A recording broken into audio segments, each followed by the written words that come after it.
നമസ്കാരം. ഇന്ന് പരിചയപ്പെടുത്തുന്ന പഴവർഗ്ഗമാണ് സപ്പോട്ട. സപ്പോട്ടയുടെ ജന്മദേശം അമേരിക്കയാണ്. അമേരിക്കയിൽ നിന്ന് ഇന്ത്യയിലേക്ക് ചേക്കേറിയ മധുരപഴമാണ് സപ്പോട്ട. കേരളത്തിൽ ധാരാളമായി ഇത് കണ്ടുവരുന്നുണ്ട്. 20-ാം നൂറ്റാണ്ടിലാണ് കേരളത്തിൽ, പ്രത്യേകിച്ച് ഇന്ത്യയിലും ഈ പഴവർഗ്ഗം എത്തിയത്.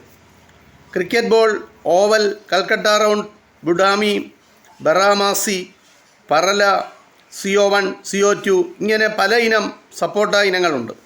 ഇതിൽ ക്രിക്കറ്റ് ബോൾ ഇനത്തിൽപ്പെട്ടതാണ് നമ്മുടെ നാടായ കേരളത്തിൽ കൂടുതലുള്ളത്. സപ്പോട്ടേസിയെ എന്ന സസ്യകുടുംബത്തിലെ അംഗമാണ് സപ്പോട്ട. മഹാരാഷ്ട്ര, ആന്ധ്രാപ്രദേശ്, തമിഴ്നാട്, മൈസൂർ, ബംഗാൾ, ഉത്തർപ്രദേശ് എന്നിവിടങ്ങളിലൊക്കെ സപ്പോട്ട എന്ന പഴം കൃഷി ചെയ്യുന്നുണ്ട്. വഴിയരികിലെ തണൽ വൃക്ഷമായി കേരളത്തിൽ തുടക്കം കുറിച്ച് ഇന്ന് വീടുകളിൽ നട്ടി വളർത്തി വരുന്നു. തവിട്ടു നിറവും കടുപ്പവുമുള്ള സപ്പോട്ടയുടെ കായ്കൾ പഴുത്താൽ വളരെ മൃദുവായി മാറും. മറ്റു പഴങ്ങളെപ്പോലെ അത്ര പെട്ടെന്ന് കേടാവാത്ത പഴമാണ് സപ്പോട്ട. രോഗങ്ങളെയും കീടങ്ങളെയും ചെറുക്കാനുള്ള ശേഷി ഈ പഴത്തിനുണ്ട്. ജ്യൂസ്, ഷെയ്ക്ക് എന്നിവയൊക്കെ ഉണ്ടാക്കുവാൻ സപ്പോട്ട ഉപയോഗിക്കുന്നു. വിദേശ രാജ്യങ്ങളിൽ സപ്പോട്ടയുടെ വെള്ള കറ ഉപയോഗിച്ച് ച്യൂയിംഗം നിർമ്മിക്കാറുണ്ട്. മാർച്ച്, മെയ് മാസം, സെപ്റ്റംബർ, ഒക്ടോബർ മാസം ആണ് സപ്പോട്ടയുടെ വിളവെടുപ്പ് കാലം.